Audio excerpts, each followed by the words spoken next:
Doctor দিছে, কইছে তুমি কি মুসলমান না?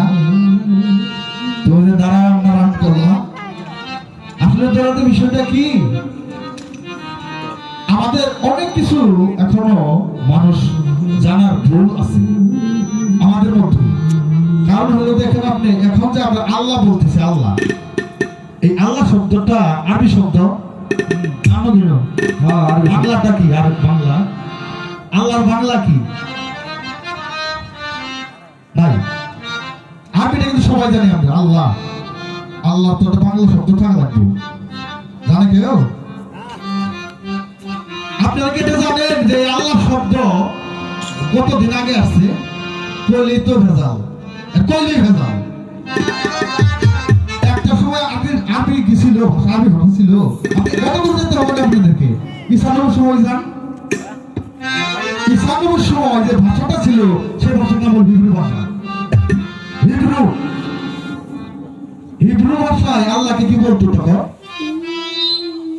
তার আগে একটু যান মুসার সময় আরামাইক ভাষা, তার আগে যান আদমের সময় সেমিটিক ভাষা, এখন আসছে আরবি ভাষা।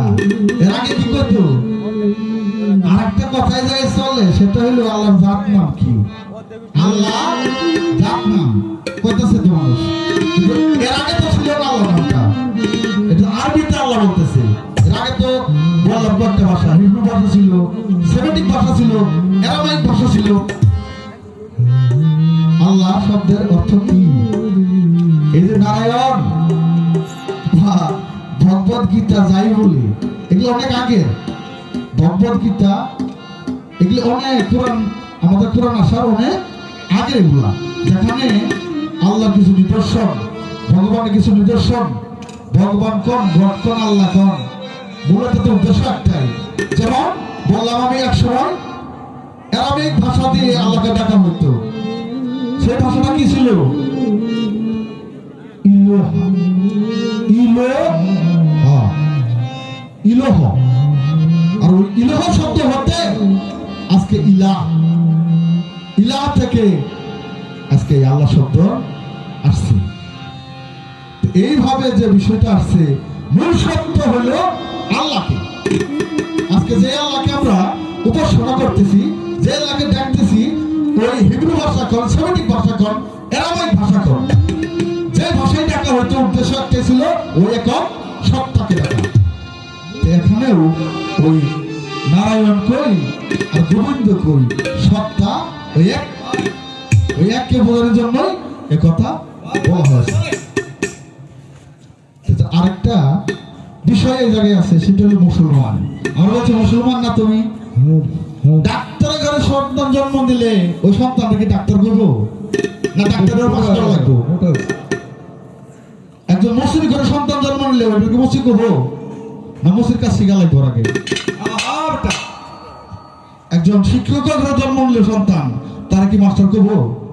ওই যে মাস্টার আছে একজন বসে, ওর সন্তান যদি জন্ম দিছে, তারা কি মাস্টারকে ডাকবো কেউ? মাস্টারই আগে শিক্ষা করতে হবে। তাহলে মুসলমানটা কিভাবে হবো? এই ধারাটা যদি একটু মাথায় দিবেন আমাদেরকে। আবার কোরআন এই জায়গায় বলছে এক জায়গায় যে মুসলমান না হয়ে কবরে আসিও না। এর হাকিকতটা কি? মুসলমান না হয়ে কবরে আসিও না, এর কোরআন বলছে যে মুসলমান না হয়ে কবরে আসিও না। আমি তো মুসলমান করে জন্ম নিয়েছি, সুন্নতে খাতনা করছি, নামাজ, হজ, যাকাত, কালেমা সবই তো পাঠ করলাম, তারপরে আমার এখানে বলতেছে কবর যে তুমি মুসলমান না হয়ে আমার কাছে আসিও না। এই যে ফয়সালাটা যদি আমি মুসলমানের ঘরে জন্ম কিন্তু নিয়েছি, সুন্নতে খাতনা করছি, আবার কালেমা পাঠ করছি, রোজা, নামাজ, হজ, কালেমা পাঁচটা বানা, পঞ্চবানা শরীয়তের আদায় করছে, তারপরও কোরআন বলতেছে মুসলমান না হয়ে কবর আসিও না। আমি তাহলে কিভাবে মুসলমানটা হবো? ধারাবাহিকতা একটু আমাদের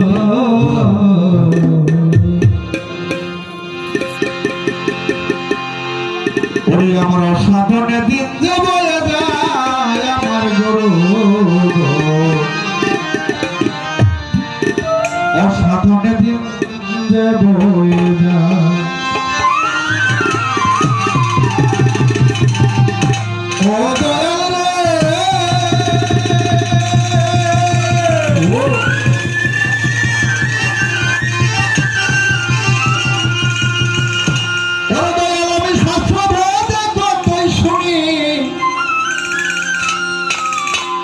এই ভ্রমণ করে লক্ষ জনী তারপরে মানব জন্ম পায়। ও আমার দয়াল রে, তারপরে মানব পায়। ও দয়াল রে, দয়াল রে,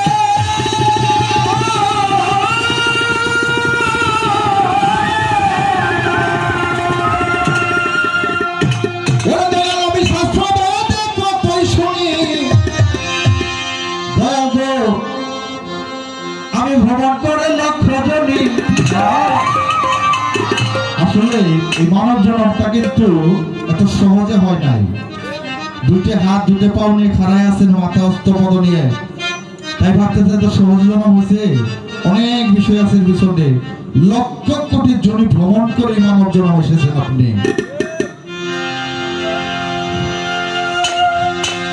আমি কোন জনিতে কত কাল ছিলাম, আমি কেমন হাই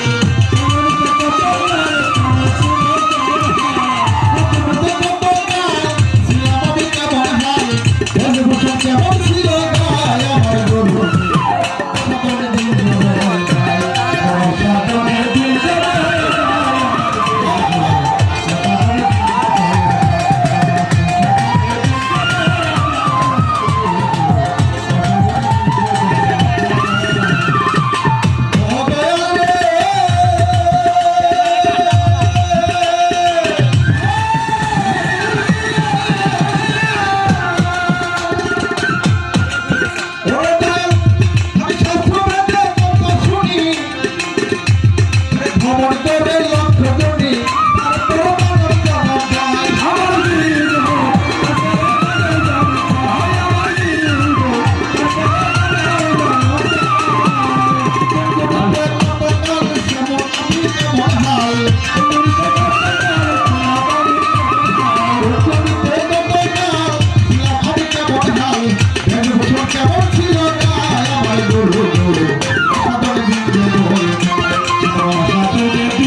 দেহের ভিতরে ৭২,০০০ নারী আছে। তার ভিতরে প্রধান হলো কোন প্রকার, কেটা কোন জায়গায়, অনেকগুলো প্রশ্ন গানের ভিতরে। চলুন এই গানটা একটু ভালো করে শুনবেন।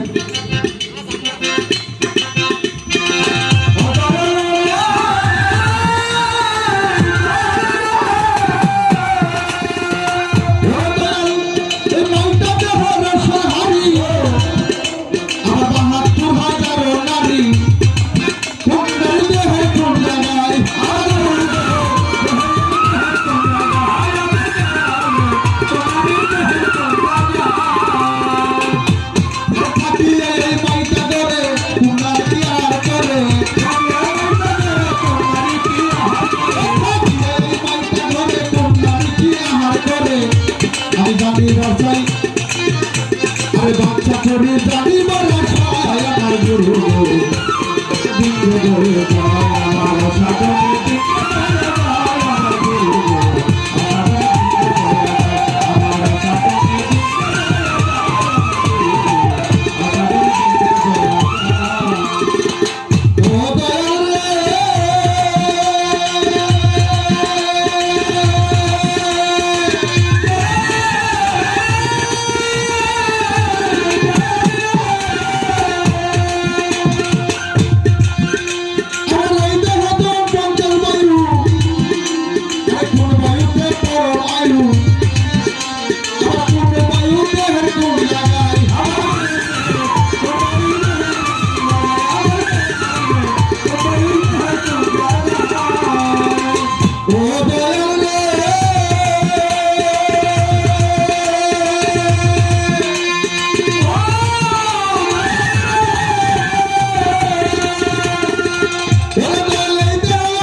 আপনার বিশ্বাস করেন?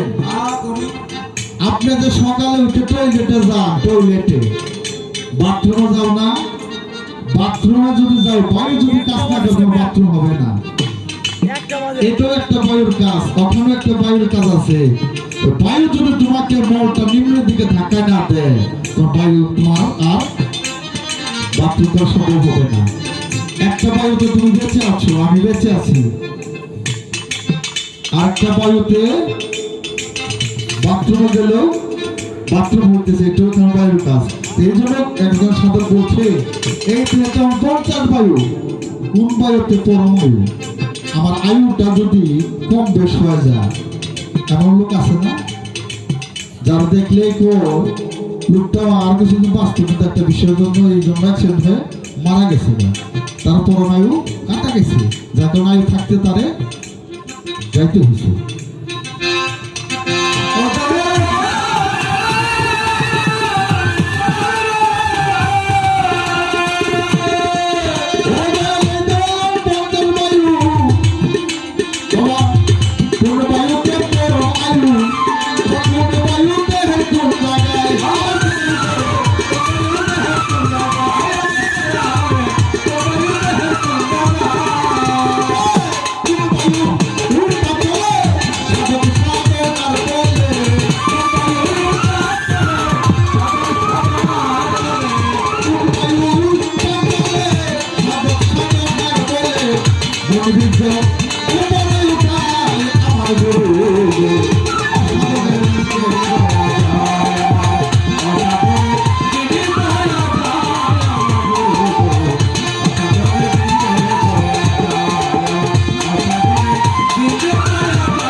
আসলে আমি তো মূলত পক্ষে আমি ওইভাবে এখনো পালাগানটা সম্পূর্ণ করতে পারিনি, কিছুটা করে শিখতেছি আর কি। হ্যাঁ, তাই অনেক ভাষা সম্বন্ধে লয়টা অনেকেই আমার ভুল হবে, ভুলগুলো ক্ষমা সুন্দর দৃশ্যে দেখবেন। তবে আমার বলতে ভুল হতে পারে, দরদি কম দিবে না, কারণ উনি এমন একজন লোক, আমি ওনাকে কিছুটা ব্যক্তিগতভাবে চিনি। উনি এমন একজন গুরু শিষ্য, উনি বুড়িয়াবরের দরবার শরীফের একজন গোলাম, এবং ওনার যিনি গানের ওস্তাদ, বাংলাদেশের মধ্যে যদি 2-4-5 জন হাতে গোনা নাম্বার 1 শিল্পী থাকে, তার মধ্যে একজন হলো ফকির বাতেন সরকার, যার শিষ্য হলেন ফকির দুলাল সরকার। অনেক ভালো একজন শিল্পী। আমাদের যে পালা গুরু এবং শিষ্য, একজন শিষ্য হতে গেলেও ম্যাক্সিমাম তার কিছু শিক্ষার প্রয়োজন আছে। যেমন ধরেন, আপনার একটা সন্তান আপনি স্কুলে ভর্তি করবেন, এখন কিন্তু অনেক ফর্মুলা বের হয়েছে। ফর্মুলা বলতে স্কুলের ভিতরে, প্রাইমারি স্কুলেতে অনেকগুলা শ্রেণী কক্ষ বাড়ানো হয়েছে। যেমন ধরুন নার্সারি, পেলে, এরকম কিছু কক্ষ বাড়ানো হয়েছে। এখন 3 বছর 4 বছর সন্তান হলে তারা স্কুলে দিতে পারবেন। এটা একটা সময় ছিল, যখন আমাদের সময় আমরা যখন স্কুলে ভর্তি হতে যেতাম, তখন আমাদের একটা মাপ করা হতো। এই হাতটা দিয়ে এভাবে কান ধরতে পারে কিনা, যদি ধরতে পারে তাহলে তারে স্কুলে ভর্তি করবো, আর যদি না ধরতে পারে তাহলে ছাত্রটারে ভর্তি করা বয়স হয় না। তেমনি একটা শিষ্য হতে গেলে ম্যাক্সিমাম তাকে কিছু না কিছু জানতে হবে।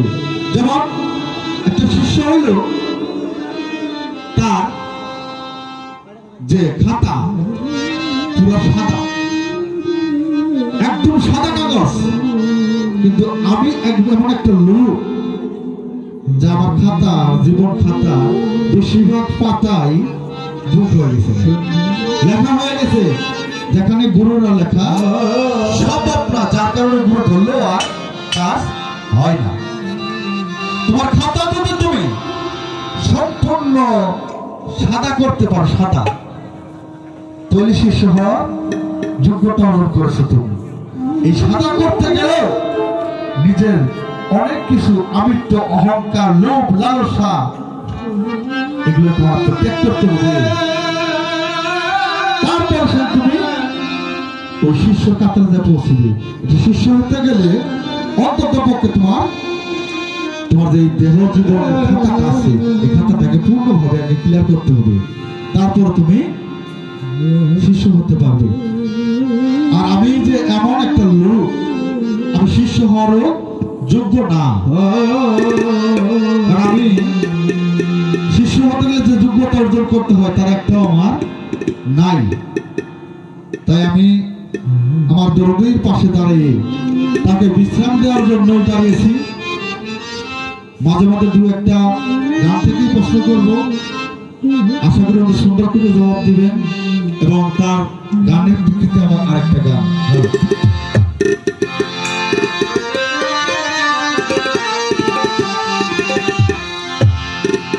তবে দয়াল জানাসি আমার,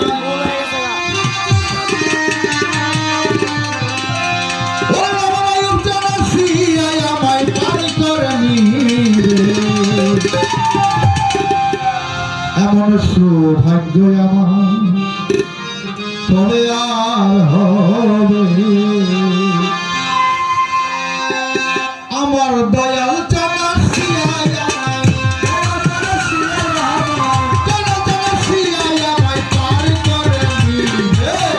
এমন সৌভাগ্য আমার তবে আর হবে, এমন সৌভাগ্য আমার তবে আর হবে।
হবে এমন সৌভাগ্য কবে হবে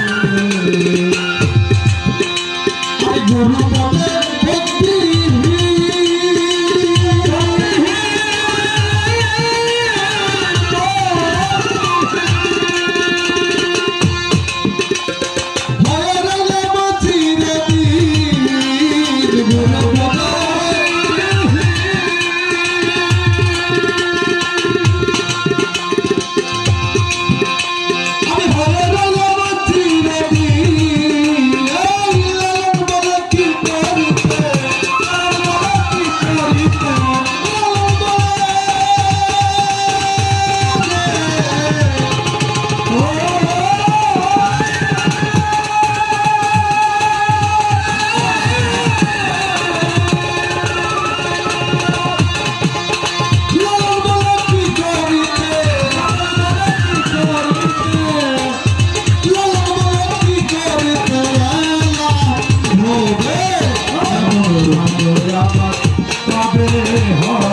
এমন সৌভাগ্য কবে হবে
মোবাইল চার্জ নেই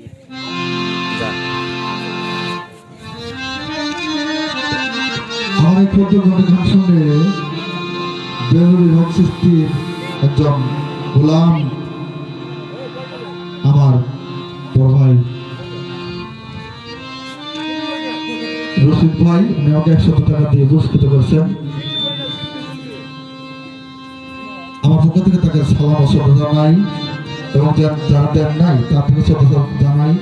আরেকজন আমাকে দিচ্ছেন, আমার এক ভাই বিআই আরেকজনও দিচ্ছেন, অনেকে দিয়ে পুরস্কৃত করেছেন। তাদের প্রত্যেকে আমার পক্ষ থেকে ভালোবাসা ও শ্রদ্ধা জানাই।